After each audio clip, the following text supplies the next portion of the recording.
Jeff Fillion.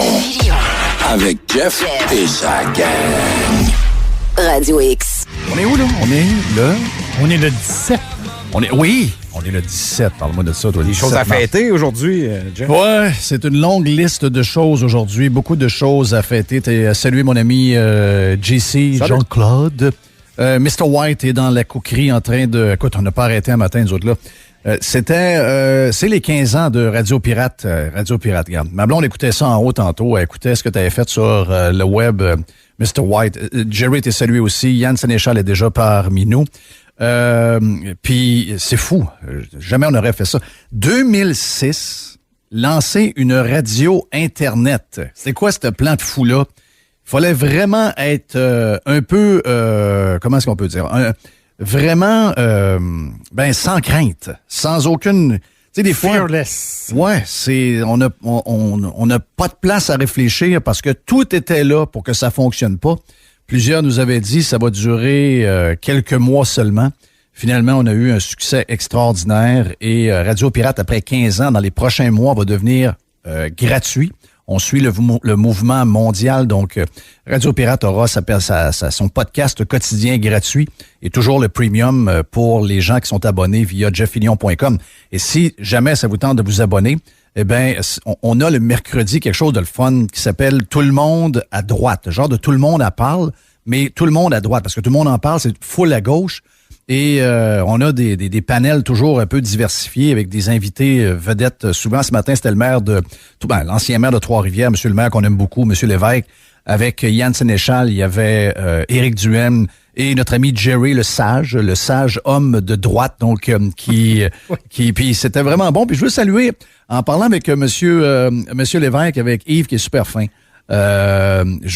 Puis on le fait souvent parce qu'il y a tu sais, moi, je sens de plus en plus depuis... Tu sais, je suis à Québec depuis 95 et pour des raisons X, j'ai eu à aller beaucoup en Mauricie pendant quelques années, puis j'ai même déjà eu un projet en Mauricie à un moment donné.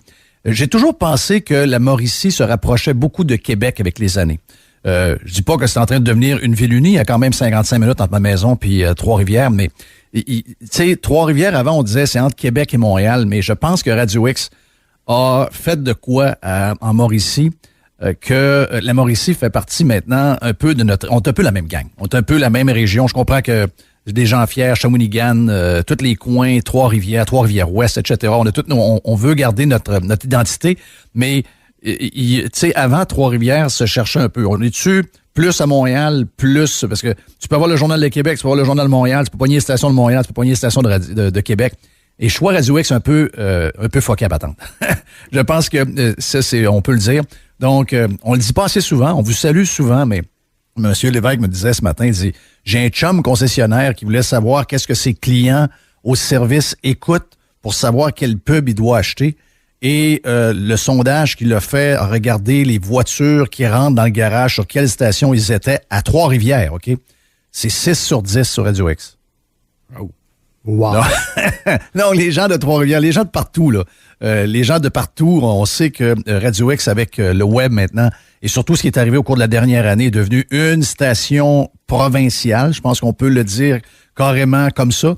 C'est une station nationale, mais avant qu'arrive la COVID, bien avant, quand on a monté l'antenne sur le Mont-Bel-Air en 1998, je pense, puis qu'on a enlevé l'ombrage qu'on avait vers la Mauricie, puis qu'on a commencé à faire les fous un peu comme on l'a fait dans le temps.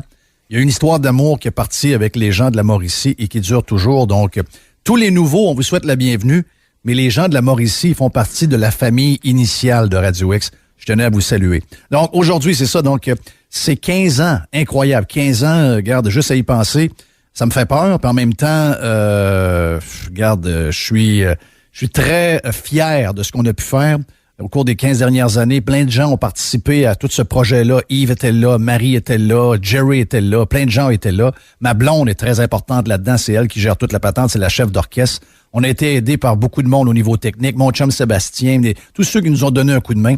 Ça a été une ride incroyable. Mais juste pour vous donner une petite idée de ce que c'était dans le temps, juste vous mettre une image de ce que c'était partir ce projet-là, et fou comme ça l'était à l'époque. Quand on a commencé, on avait à cause de Tout le monde en parle, j'avais gagné 3500 membres d'une claque, OK? Et on a commencé avec 8500 membres payants la première journée. On avait eu des problèmes de serveur la journée-là. On avait eu, Danny Thompson faisait partie de l'équipe. Danny est décédé depuis quelques mois. Puis, tu sais, c'était bordélique. C'était 2006. Vincent Gibera a fait une job extraordinaire pour monter tous les sites web, qui était une première. Quand on regardait ça, personne... Tu sais, ça n'existait pas, là, ces affaires-là. Il n'y avait rien de ce qu'on utilise aujourd'hui qui n'existait pas. Il n'y avait pas de téléphone intelligent. Il n'y avait rien de ça. Et pour vous montrer que, en ce moment, je fais affaire avec une firme de l'Australie pour faire un paquet de choses, pour me soutenir ma plateforme. Ça me coûte à peu près 99 US. Bon, avec tous les services, une coupe de 100 piastres US par mois. Puis on a un service extraordinaire. Mais quand j'ai commencé Radio Pirate, à cause de la technologie et des coûts qu'il y avait, on recevait une facture de 10 000 $ par mois juste de bande passante. Simonac. 10 000 $. Et c'est Stream the World qui est devenu Triton avec le temps. Donc, c'était Dan Robichaud qui avait réussi à faire des miracles pour authentifier mon puis là, on était en AC, là. Ce que ça veut dire, c'est au lieu d'être du MP3, on divisait par 4 la nombre de bandes passantes parce qu'on réussissait avec du 32... La bonne qualité, c'est 128K pour les gens qui regardent ça, là, qui connaissent maintenant ça avec les tunes qu'on a puis tout ce on est venu comme habitué à ça, mais dans le temps, c'était comme du chinois un peu.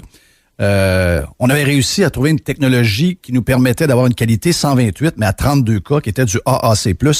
Donc, si j'avais pas eu ça, si on n'avait pas réussi à faire ça avec Stream the World, ça nous aurait coûté 30-40 000 $, et je peux vous dire qu'il n'y aurait pas eu de 15 ans. Parce que j'ai déjà 10 000. 10 000, surtout dans le mois où on était en congé au mois de juillet, je le trouvais dur à tabarnache.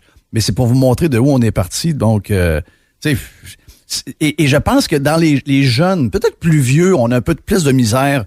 Puis Yann, t'es là, t'es impliqué beaucoup en affaires, puis tu vois beaucoup de gens d'affaires. Mais, tu sais, quand on est jeune, moi, j'avais rien à perdre. On n'avait pas grand-chose dans le compte de banque. On n'avait pas, tu sais, on avait un prêt de la banque, un prêt d'entreprise, puis tout, là. Mais je veux dire, tu sais, j'avais pas grand-chose à perdre. J'avais 2 bébés neufs.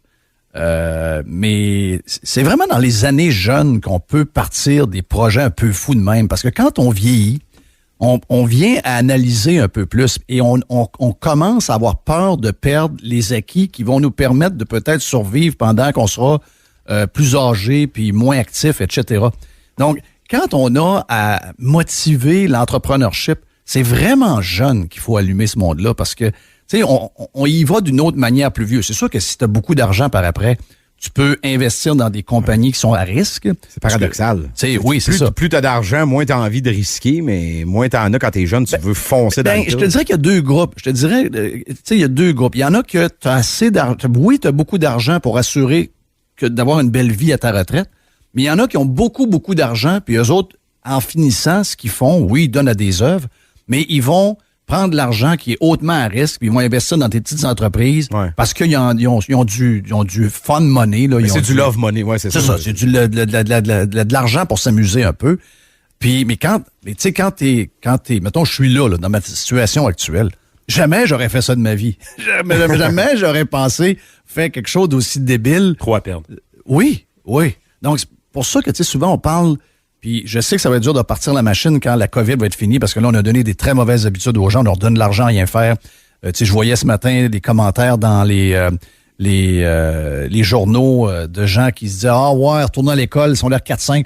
Ouais, plus ou moins, là, j'aimerais ça me lever 5 minutes avant l'école, pouvoir gamer entre les cours. » Donc ça, il va falloir qu'on brise ce moule-là parce que ça va nous prendre des entrepreneurs, ça va nous prendre des gens qui créent des choses qui vont faire partie de l'économie de demain, parce que si on pense qu'on est capable de vivre avec l'économie d'hier, on fait un maudit saut, là. Il y a un changement draconien qui s'en vient. Ça va prendre beaucoup d'études, puis ça va prendre des gros chenolles. Avant la COVID, j'avais, je pense, c'est 6 ou 7 clients en bas de 25 ans. OK. Ça, c'est des perles. Quand tu retrouves des kids qui veulent placer de l'argent à cet âge-là, tu sais qu'ils vont finir riches. Là. Ils ont une vision. Ils ont déjà bonnes habitudes. Ça va être l'enfer, leurs affaires. Tu as fait des projections de retraite, tu pars à rire en le faisant tellement que ça donne des chiffres spectaculaires. Là. Tu dois être rendu à 15-20. OK, donc ça augmente. Ben non, c'est spécifique à cette année. Oui. Parce que si tu avais fait ton 5 000 $ l'année précédente, là, tu ramassais la palette. Oui. Des 15-20 000. Là. Oui. Oui, c'est ça. Mais est-ce qu'on est capable de rallumer ça chez les gens, de dire que il y a encore... Tu sais, ce qu'on a créé en ce moment, c'est je reste chez nous puis je reçois de l'argent. Puis j'ai pas bien de risques. Ouais. Est-ce que ça va être dur de briser ce moule-là? Ça va être extrêmement difficile. Il y a certains jeunes qui ont refusé, il y a certains jeunes qui ont resté actifs malgré tout. Mais, écoute, on a entretenu des gens. Là. Oui. Tu sais, je vais prendre des jeunes. Je vais prendre un exemple de niaiseux. Tu sais, avec ce qu'on vient de vivre là, un gouvernement qui décide de fermer des business. JC le fait.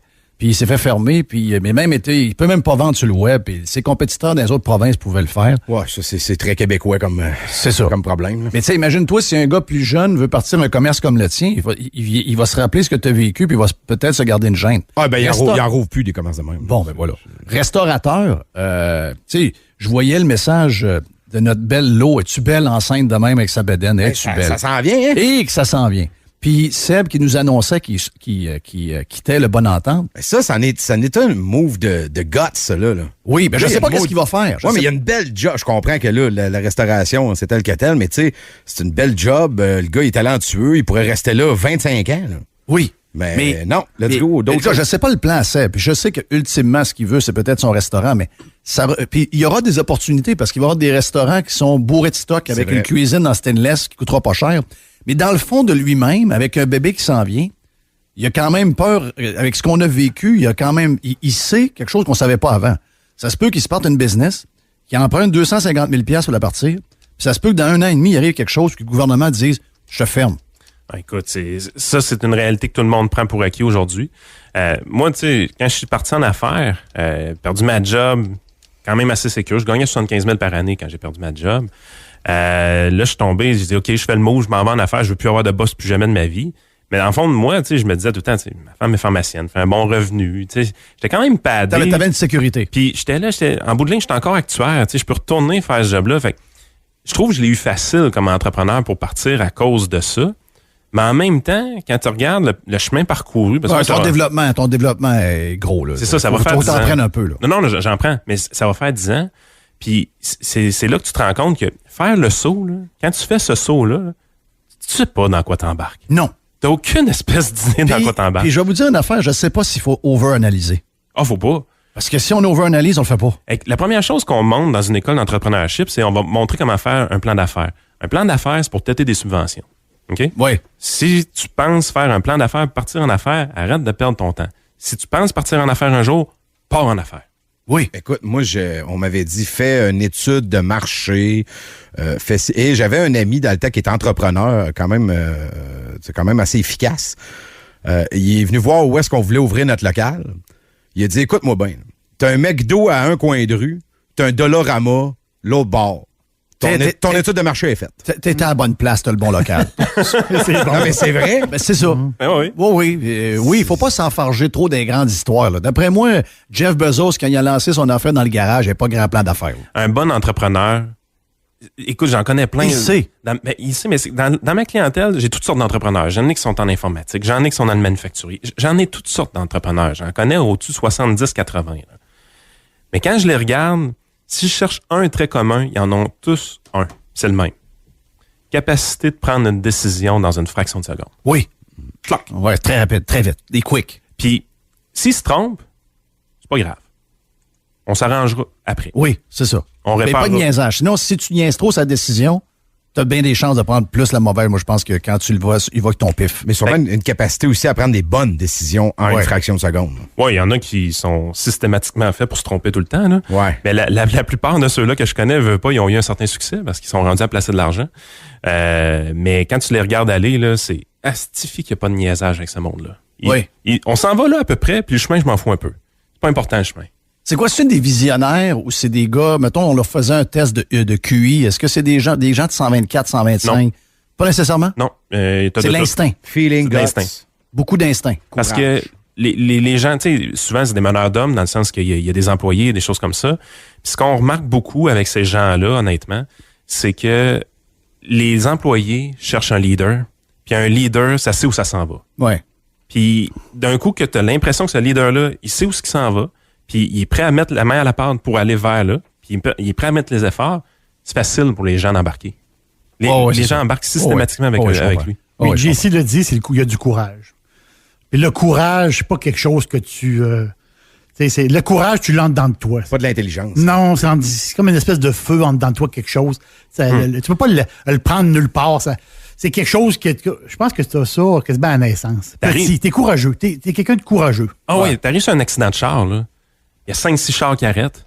Le chauffeur est dans le trouble, là. Ouais. Il y en a 1 ou 2 qui vont se taper in. Ouais. Les autres vont regarder. Les autres vont figer. C'est normal, là. C'est pas une critique. C'est normal. Vous n'êtes pas des mauvaises personnes. Non, exact. Il y a des gens que les connexions se font vite puis ça part. Ouais. Puis il y en a d'autres qui faut qu'ils analysent. Donc, voilà, c'est ce qu'on voulait. Je fais ce petit clin d'œil sympathique pour les bravo, 15 ans de Radio Pirate. Merci. Jeff, puis écoute, avant Facebook, là. Oui. C'était avant Tu sais, tout. passer le message, puis c'était pas comme... On a l'impression que Facebook, tu sais... Non, faire un abonnement pour un service de contenu, ça n'existait pas, là. Très rare. Il n'y a pas de service de cloud. Il y avait pas de... On avait nos propres serveurs.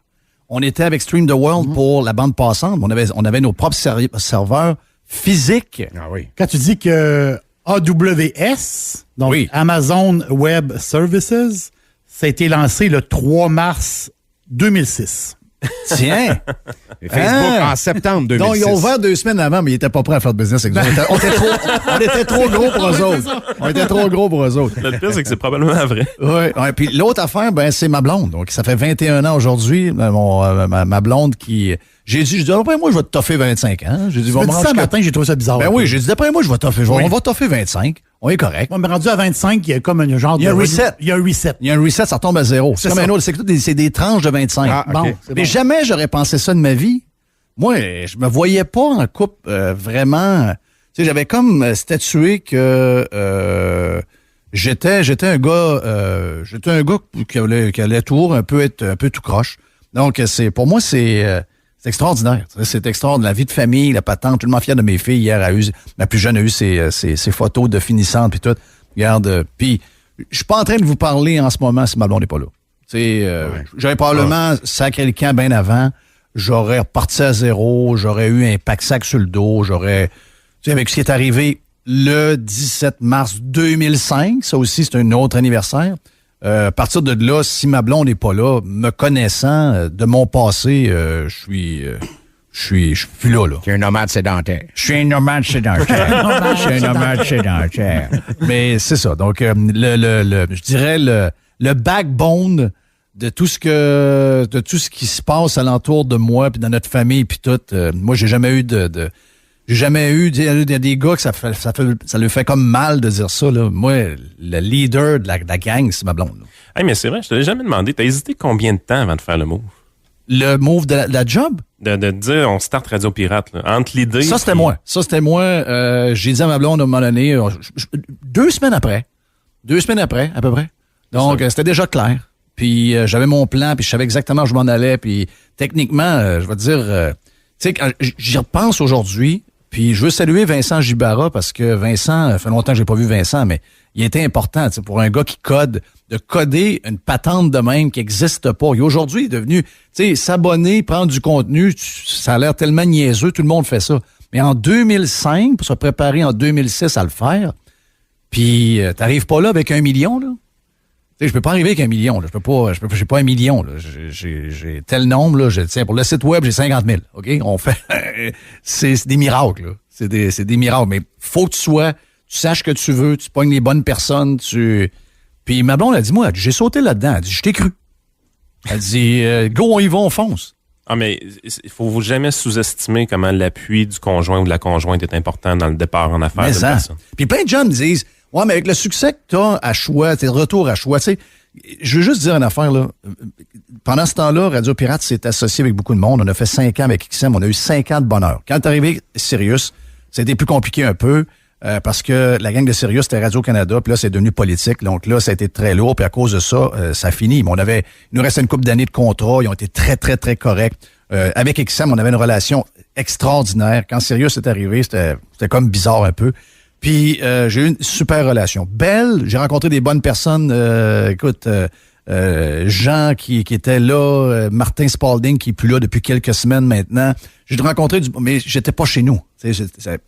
J'avais pas d'affaires là. J'avais pas d'affaires là. J'ai carrément pas d'affaires là.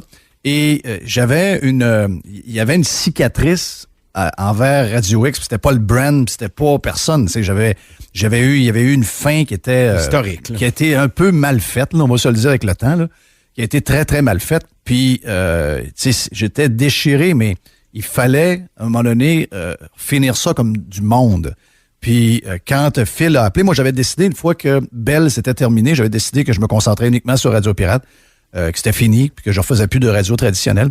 Puis là, Phil est arrivé, puis Phil, c'est un chum. Et c'est la relation Phil, puis tu sais, le passé, ma blonde, etc., la confiance.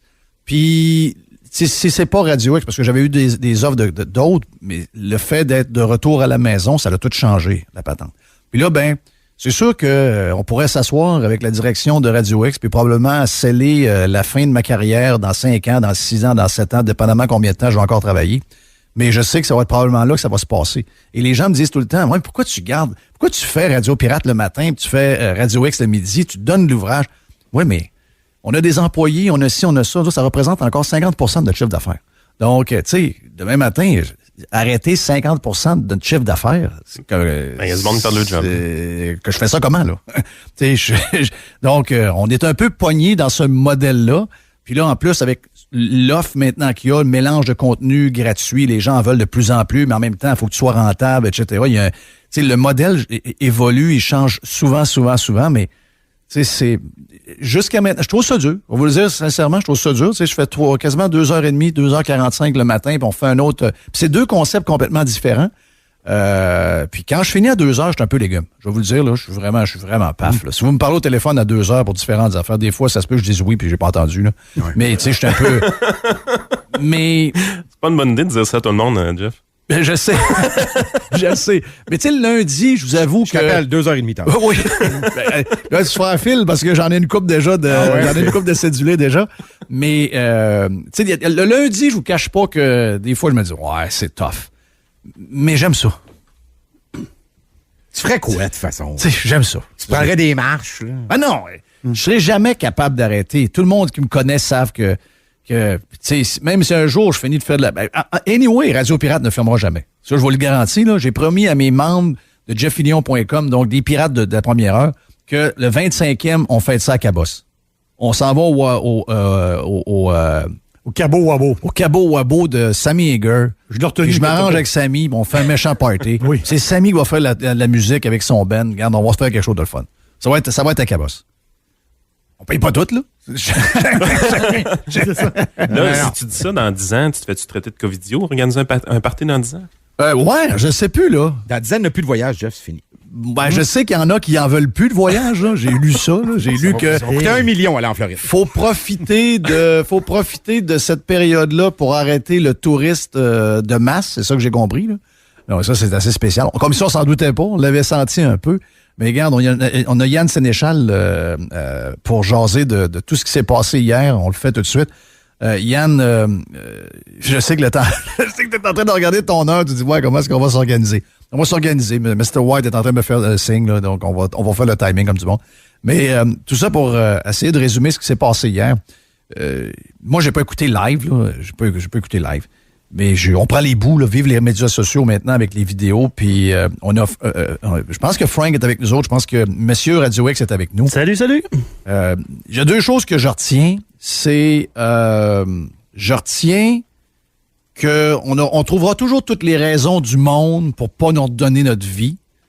Que on s'en va vers une histoire qui finira plus. Là, c'est variant. Puis après ça, il y a toutes sortes d'affaires, là. Donc, je comprends ça, là. Je comprends que on sera les derniers à redonner une vie normale si une vie normale peut revenir. Mais ce qui m'a fait le plus mal hier, c'est la confirmation, ce que je vous disais depuis un bout, c'est que maintenant, on se fait mentir à TV à tour de bras. Pas juste sur les chiffres, pas juste sur « Ah, c'est la santé publique qui m'a dit telle affaire ». Moi, le visage hier du premier ministre du Québec, la question de Monsieur Radio X est avec nous autres en ce moment. Oui. Frank, c'était génial. La question était parfaite. Était trop longue ou était juste... Ben, il y avait une erreur dedans. C'est pas les beaux-parents, c'est ses parents et ses grands-parents. Parce que je pense que là, maintenant, elle gère plus bien les beaux-parents de ce que je comprends. Peu importe, c'est sa famille. Hein. Moi, je voulais pas rentrer nécessairement dans sa vie privée. C'est pas un derby de démolition. Là. J'en ai rien contre la vice-première ministre, mais c'est une déclaration comme ça se doit d'être répondu. Et puis, ça faisait 5 jours déjà que la vidéo patrouillait le web, puis personne, dans aucun point de presse, on a levé la main puis on a demandé juste une clarification. Mais ça, c'est... Puis on était avec Éric Duhem ce matin, puis Éric nous a dit la même chose en rentrant dans le studio. Il dit, la question était magnifique, la réponse sont... D'abord, je veux juste vous dire une affaire. Je l'ai l'audio, hein, si tu veux. Oui. Ben, regarde, vas-y donc. Ouais, OK. Oui, parfait. C'est la question, 40 secondes, la réponse, 2 secondes. Oui. Très bien, une question adressée au premier ministre de François Garriépi de Radio X. Alors, je lis la question. Impossible d'ignorer le passage de Mme Geneviève Guilbeault à l'émission d'Ève-Marie Lortie la semaine dernière, qui semblait insinuer que des personnes âgées, en l'occurrence ses parents et beaux-parents, étaient d'une grande aide dans sa conciliation travail-famille. Sachant que le gouvernement a rappelé maintes fois les dangers en lien avec la problématique des enfants qui se font garder par des aînés, est-ce que la vice-première ministre a été suffisamment prudente ou aurait-elle manqué de rigueur quant au respect des mesures sanitaires? Je suis pas au courant du dossier. Alors, sincèrement, honnêtement. Hey, la face qu'il fait, c'est le visuel aussi. Faut voir le visuel est très important. La baboune. Le visuel est très important. Faut dire que M. Radio X n'est pas sur place. C'est une question qui a été envoyée. Quand tu nous as mis dans le groupe Messenger ta question, tu as vu ma réponse? Oui. J'ai marqué qu'elle ne sera jamais posée. Mais je pense que quelqu'un, quelque part, avait envie aussi d'entendre la réponse. C'est clair. Cette question-là, je l'ai envoyée. J'envoie souvent des questions qui sont pas lues, et puis ben c'est ça la game. Mais qu'on lise celle-là, c'est probablement que ça faisait l'affaire de quelqu'un aussi de l'entendre. Oui, qui lui n'a peut-être pas le courage de la poser lui-même. Ouais. Mais c'est qui gère ça, François? Est-ce que c'est le staff politique ou c'est un autre journaliste qui gère ça? Ben là, présentement, on est en zone orange, donc l'accès à l'Assemblée nationale n'est pas possible là, si t'as pas un bureau. Si t'as pas un bureau là, à la tribune de la presse. Et qui décide des questions? Qui décide de prendre cette question-là par rapport aux autres qu'il y a? Le picking de questions, j'aurais pas la réponse là, à savoir qui fait le choix. OK. Ben moi, là, regarde, t'as raison, JC. Le visage, OK? Premièrement, au début, bon, il sait qu'il va y avoir une question différente. La minute qu'il entend Monsieur Radio X, François Garriépi Radio X, il sait. Mais il sourit encore. Mais il sourit encore. Et là, il entend le nom de Guilbeault et il sait exactement quelle sera la question. OK? Exact. Tu le vois dans sa réaction. Et là, puis les gens doivent comprendre quelque chose. Tout ce que je dis en ce moment sur le premier ministre du Québec ou sur son gouvernement, c'est sur son bureau plus tard. Oh oui. Écoute, chaque ligne. Chaque ligne. À chaque fois qu'on parle de lui, il y a du monde qui écoute. Ils ont du personnel politique, souvent des plus jeunes qui engagent. Puis ils ont des firmes aussi comme Verbatim. Il y avait Demo qui faisait ça longtemps, qui a été vendu il y a quelques années, qui fait ça pour le gouvernement. Donc ces gens-là trouvent tout sur les réseaux sociaux. Ils trouvent tout dans les médias traditionnels, écrits, TV et radio. C'est sûr, c'est certain à 400% que François Legault savait cette histoire-là. Et il est juste surpris qu'aucun autre média en ait parlé avant que M. Radio X le fasse. C'est elle, ma question. Comment se fait-il que cette histoire-là sort? C'est nous autres qui nous parlons en premier. Donc, comment ça se fait que cette question-là sort au début de la semaine prochaine, de la semaine passée? Et là, ça prend M. Radio X, puis quelqu'un qui décide de prendre sa question parce qu'ils veulent voir la réponse. Comment ça se fait qu'aucun média a questionné cette affaire-là? Moi, je trouve ça quand même gros. Je vais répéter ce que j'ai déjà dit. C'est la vice-première ministre, c'est elle qui amène les polices en plus via son rôle de ministre des Affaires. Tu sais, Jeff, on a tous une grand-mère, une fille.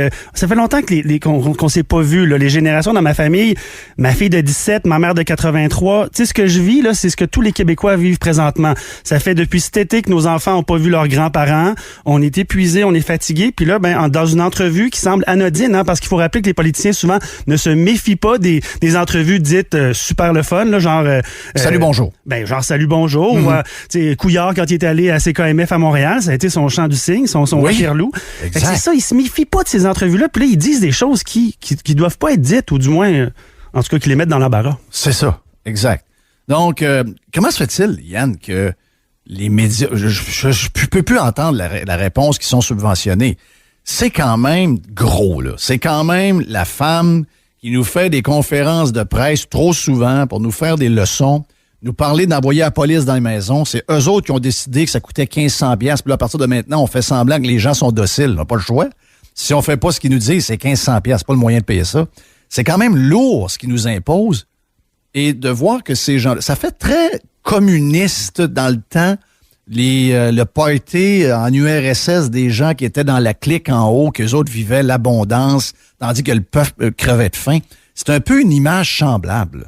Ah, écoute, puis on s'en va vers là dans le sens que on va mettre en place des plans de relance économique. On va emprunter encore plus d'argent pour donner à des entreprises. On va couper beaucoup de rubans, on va faire beaucoup de photos. On est dans un mood où est-ce qu'on distribue les cadeaux à des grosses entreprises. Si tu es un propriétaire d'une petite PME de 7 employés, on se fiche complètement de toi, là. On veut des entreprises de 400, de 500 employés. On veut des belles photos. Puis idéalement, des entreprises vertes, électriques, des affaires comme ça qu'on veut. Le budget s'en vient. Dans une couple de jours, dans une couple de semaines, ça va être l'enfer. Maintenant, ce qu'il va falloir voir avec les médias, c'est, on sait, il y a plusieurs médias qui sont pas juste subventionnés pour leurs nouvelles. Il y a de ces médias-là qui ont des infrastructures technologiques également. Vidéotron. Vidéotron, où il faut brancher les régions. Il y a des montants astronomiques qui sont donnés à Bell et qui sont donnés à Vidéotron. 2 propriétaires de médias de contenu.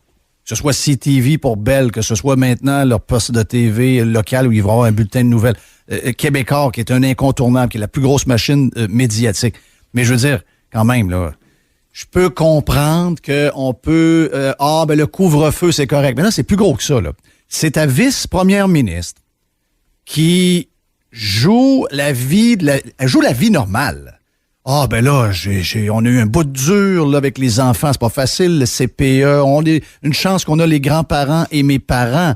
Là, c'est... Là, toutes les lumières doivent allumer. Dans beaucoup d'endroits dans le monde, ce genre de gaffe-là, c'est la fin, là.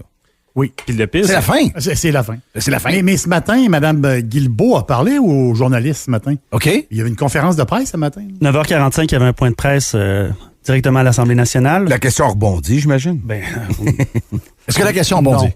Je pense pas. Non.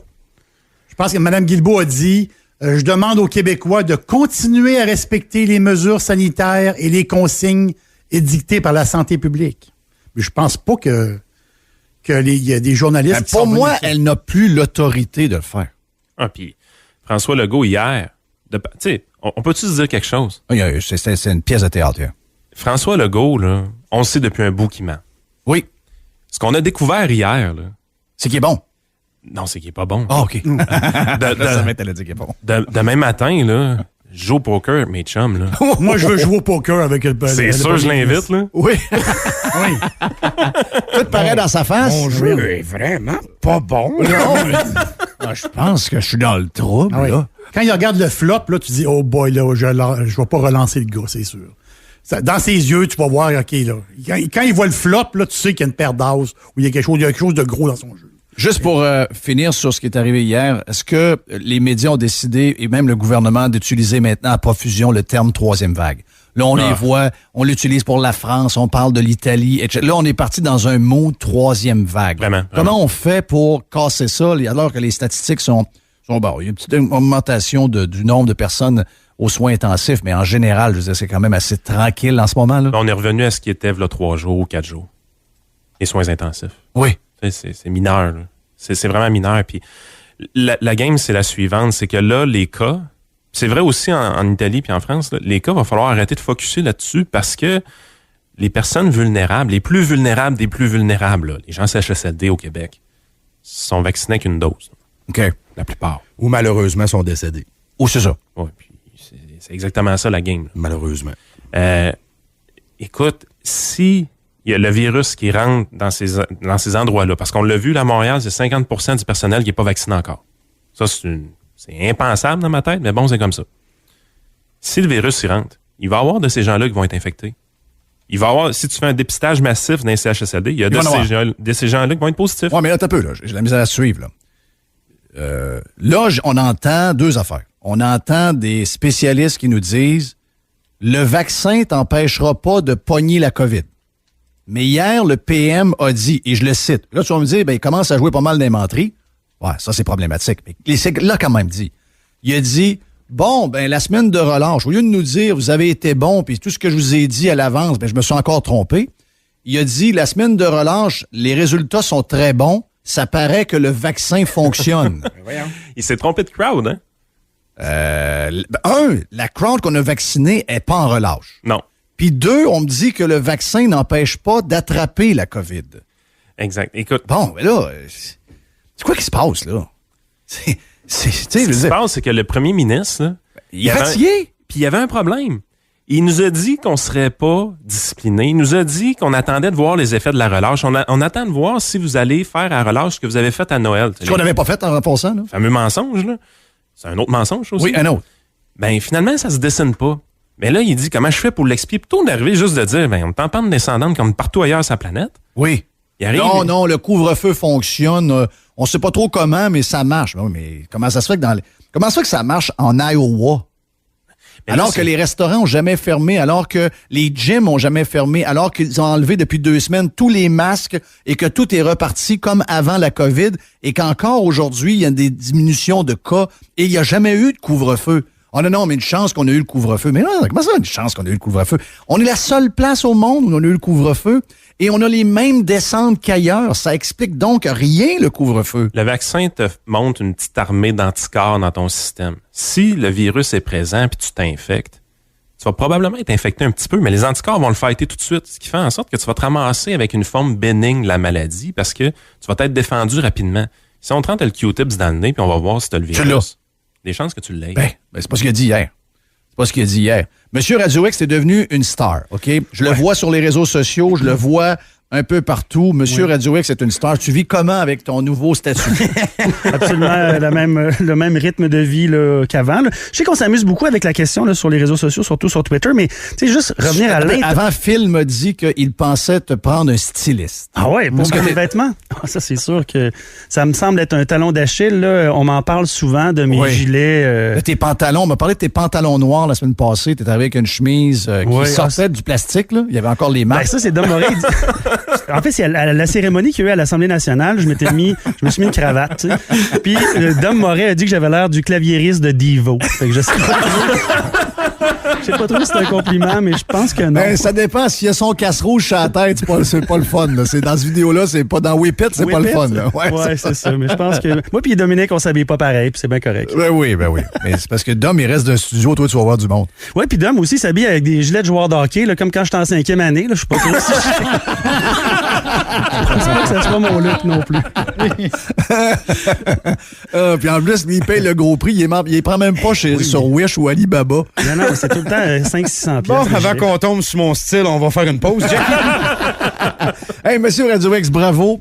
Enjoy ton nouveau statut de vedette, puis on est bien content de t'avoir dans notre gang. Regarde, tu fais ta perfection, tu fais un travail extraordinaire. Bonne journée on fait une pause. C'était Frank Gariepi, c'était notre chum Gary, monsieur Radio X lui-même, il y a toutes sortes de noms. On l'adore, puis on va y reparler vendredi. On s'en va à la pause, on revient dans un instant. Dan Pou est avec nous autres. Jeff Fillion. Radio X.